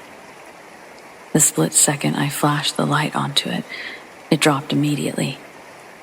I was too scared to speak, to call for help, to do anything. I didn't move for a few hours, terrified beyond belief. There's more to the stories the rest of the time we spent there, but I'll have to write that out at another time. Thanks for reading.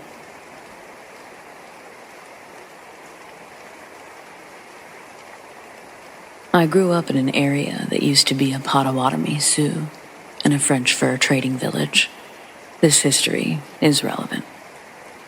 Outside of town, just down the road from my grandma's house, was a clearing in the woods, on top of a hill right near a spring. When I was a kid, my dad chose to situate a single-story, ranch-style prefab house in that clearing, and we moved into it when I was maybe 12 or 13 years old.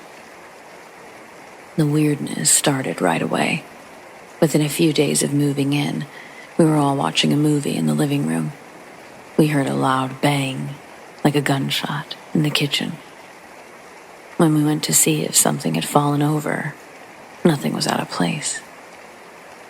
Then came the silhouettes that would walk behind us and our reflections, always in the kitchen windows.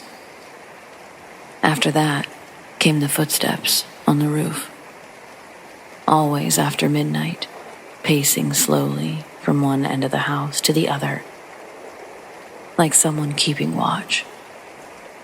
I think I was the only person who ever heard those, since everyone was usually asleep by then.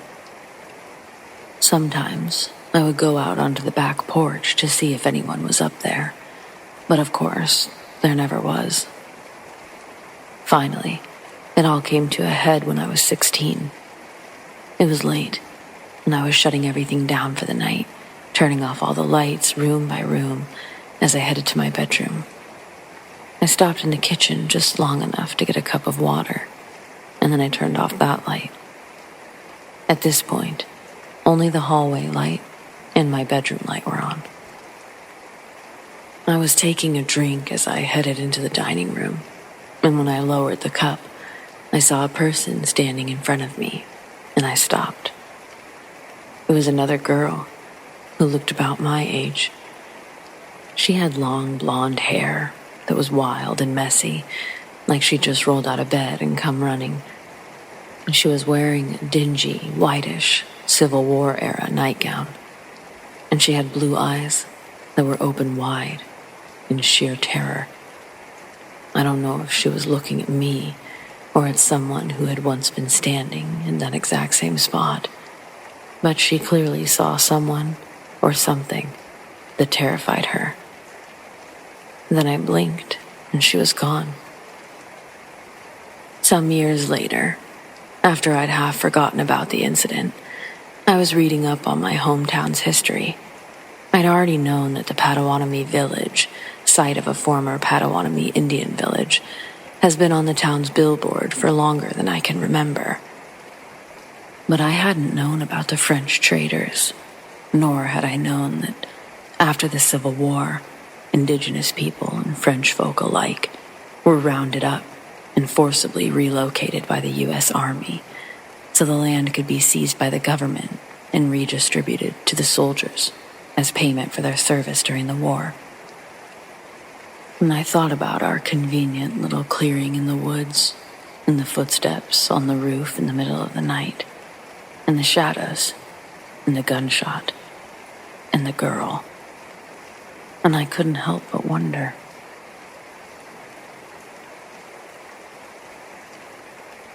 The Bothell, Hell House, Poltergeist, and the Disappearing Cross. I'll always remember the events of this day. It was the weekend that Captain America, the Winter Soldier, came out in the United States. April 2014. A month before the movie came out, my cousin flew in from Dallas, Texas, and stayed with me and my girlfriend up near Seattle, Washington, a small town called Bothell. My cousin had been aware of our ghost, so to speak, meaning she knew just enough to still want to come. To be safe, she brought a cross with her, a gift for me and my girlfriend, hoping that the cross would protect us. Written on it were the chapters Joshua 1:9, Phil 4:13, Psalm 28:7, and Matthew 19:26. Each verse spoke about maintaining one's strength, one's faith during troubling times. My girlfriend and I had been having strong poltergeist-like activity, so reading something like this was extremely helpful. When my cousin arrived, she handed me the cross. We prayed over it and placed it over our bed. That's where my cousin said it would protect us. Keep it above your bed, in your bedroom. A month later, the cross went missing. Understand, missing objects, religious objects specifically, is not a new phenomenon in our house. Things get taken all the time. Sometimes they return, sometimes they don't. The items that do return are never found in their original spot. This cross would be no exception. The question my girlfriend and I ask ourselves when an item such as this goes missing is, what the heck is going on? I mean, we're talking about a sizable cross here. 6 inches long, 4 inches wide. It's not something you just misplace. How could we? We had nailed it above our bed, on the wall, and now it's gone. No use looking for it. Only 2 people are living in the house, my girlfriend and I. Fast forward to the premiere of the Captain America movie. It's Saturday morning. The cross has been missing for over a week now. I began doing my laundry early that day, earlier than usual. I figured it's best to get my chores done if I'm to go out to a movie later. I'm excited. I'm going to see the Marvel movie with one of my best friends. Let me get this laundry done, ASAP. I began my first load of laundry, colored clothing. My girlfriend Tina, she's walking around the house doing her own thing. I decided to go to my office and watch TV, wait for my clothes to wash. About an hour later, I noticed something peculiar. My first load of clothing was still washing. Now I know there are long wash cycles, but this was weird. My brain knows how long it takes for my clothes to wash. I'm pretty sure I didn't set the washing machine to the long cycle. It's taking especially long this time, and that's unusual. I glanced toward the washroom, hoping to hear the beep. You know, the noise the washing machine makes when it's done. So I glance at the washroom and I look at the clock on my computer. I think to myself, what's taking my clothes so long to wash? A few minutes later, I hear this knocking sound. You know, the sound the washing machine or the dryer makes when something big is inside, like a shoe or something. The noise I'm hearing is coming from the washing machine. Once again, I glance up from my PC and look at the washroom. What could be making that noise, I wonder? At this point, the wash cycle had been running for nearly an hour, far too long for what I put inside. Normally, I would get up and see what the commotion was about. I didn't this time. I just kept watching TV. Finally, the washing machine beeps, informing me that the load was complete. Time to remove the clothing. I'm passive as passive can be. No hurry whatsoever as I was pulling out my clothes and tossing them into the dryer. I immediately grab hold of something solid. Not clothing, not shoes, not anything except a metallic wooden cross. I didn't know what it was until I pulled it out of the washing machine. And then there, in my hand, in 2 pieces, is the cross my cousin gave me. Now some might say, well, maybe the cross was in there to begin with. Not so. As I mentioned prior, it would have been heard early on. The thumping noise, I mean. The knocking noise. I heard it, and it began 15 minutes before the washing was complete. Secondly, the washing machine was empty when I used it. Some might say, maybe you accidentally put the cross in the washing machine when you loaded it with clothes. Wrong again. I sorted my clothing carefully, meaning items went into the machine almost one at a time. A cross this size was not going to be grabbed by mistake. Even if it was, I would have heard the bumping noise way sooner than I did. Maybe your girlfriend put it in by mistake. No, my girlfriend was nowhere near the washing machine that day, and I never left my office. The washroom sits right outside my office. She wouldn't stop my wash load regardless. I do my laundry, she does hers. It's important I get those particulars out of the way for fear of people gravitating towards the obvious explanation, and that's understandable. But now, allow me to paint the picture as near perfect as possible, because it hasn't even begun to get weird yet. But in my hand is the cross my cousin gave me. It took a sort of beating in the washing machine. It's broken up now. I then call my girlfriend to the room. We both examine the cross, top to bottom. here it is again, after being gone for about a week. This cross would disappear and get thrown a few more times before finally being left alone.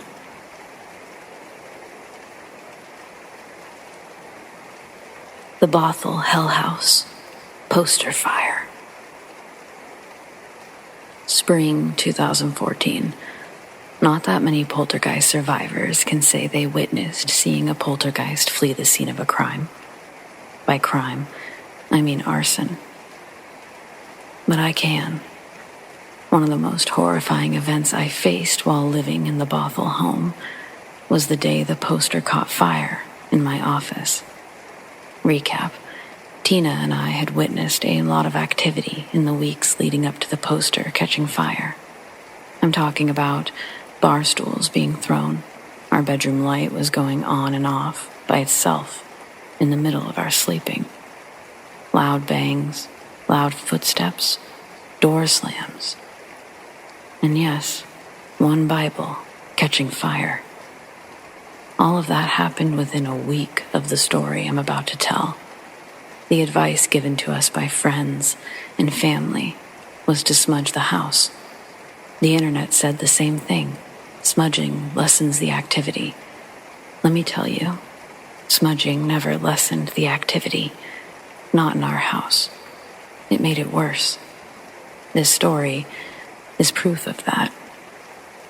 The night before the poster caught fire, I asked Tina if she would feel comfortable smudging the house. Tina was an excellent person to do the smudging. She was more thorough than me. She could smudge every nook and cranny. And so she did. The next day we woke up and got ourselves ready for work.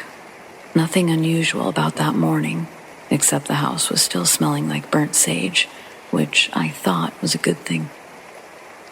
Your house should smell like sage if you smudged the night before. I later found out that smudging before you go to bed can be dangerous. Extremely dangerous.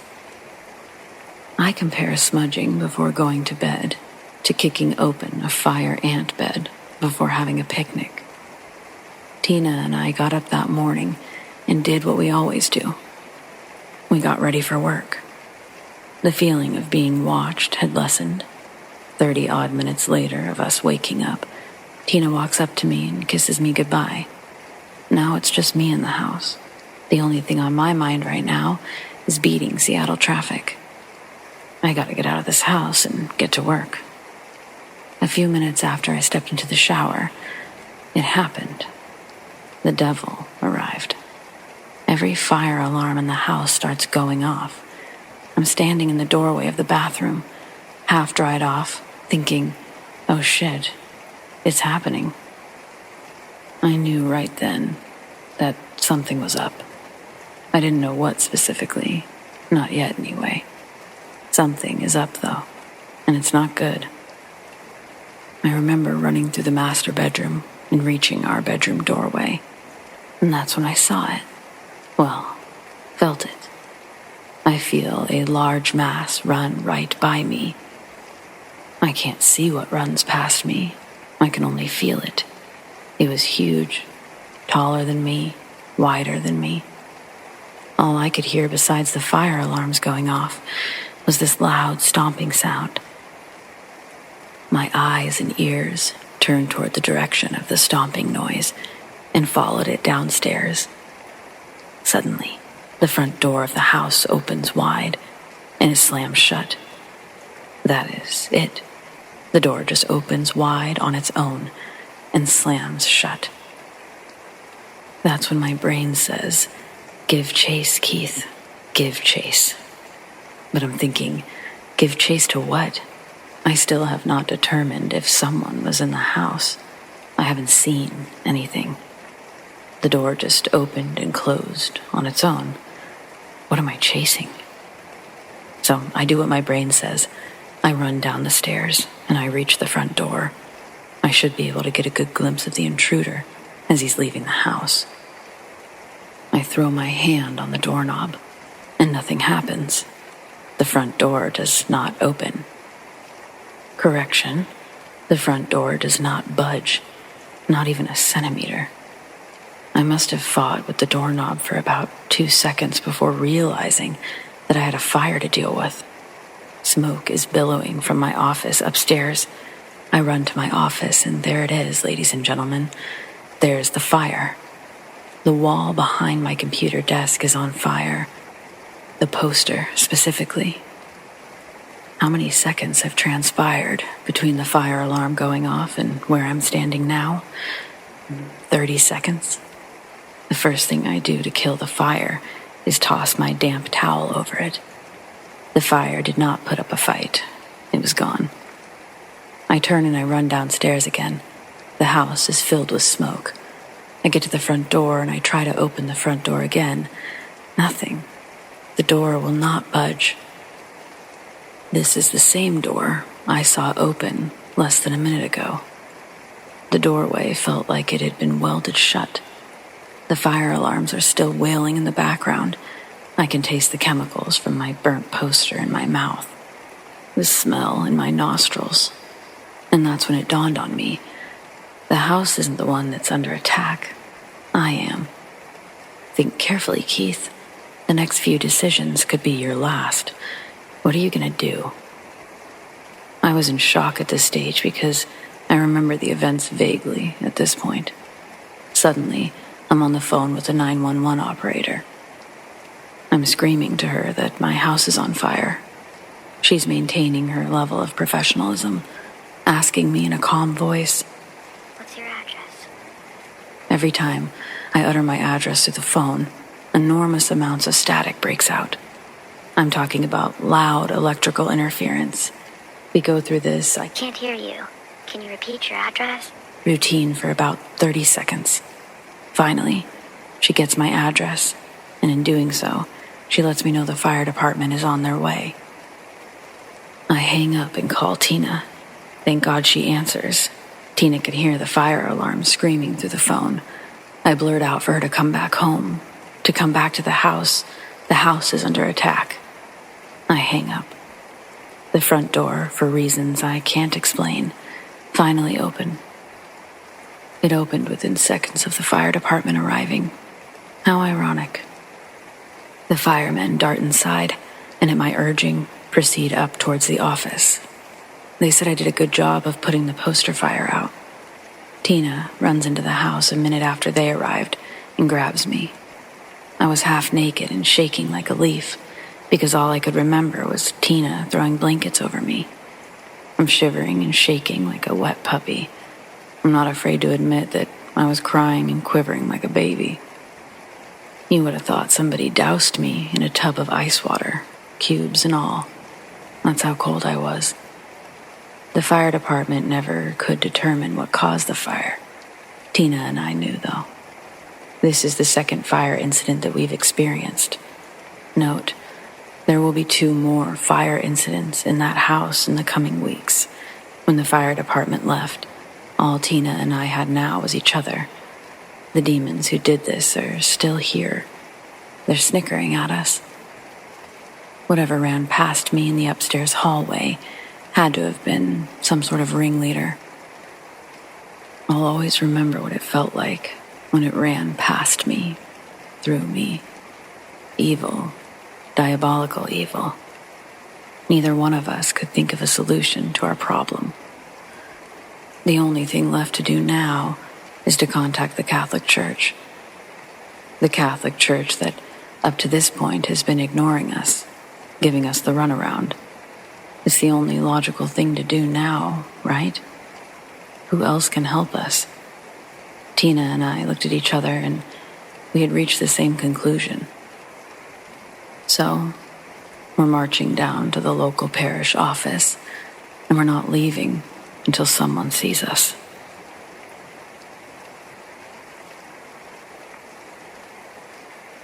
So this morning around 5 a.m., I woke up to my boyfriend nudging me in the back, trying to wake me up.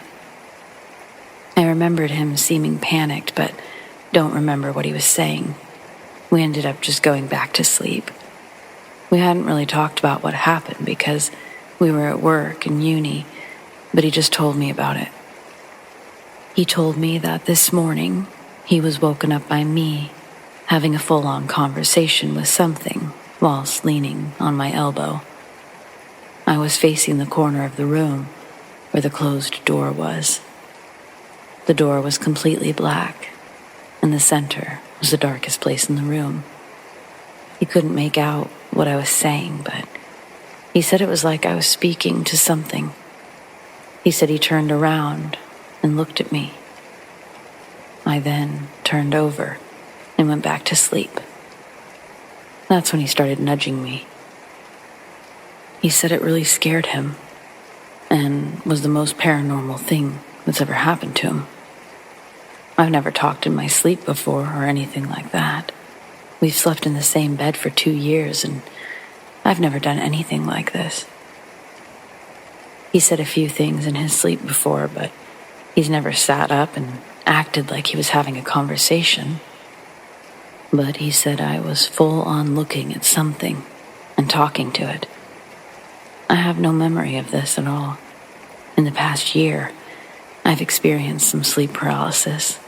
I've seen figures standing in the doorway, so this kind of scares me.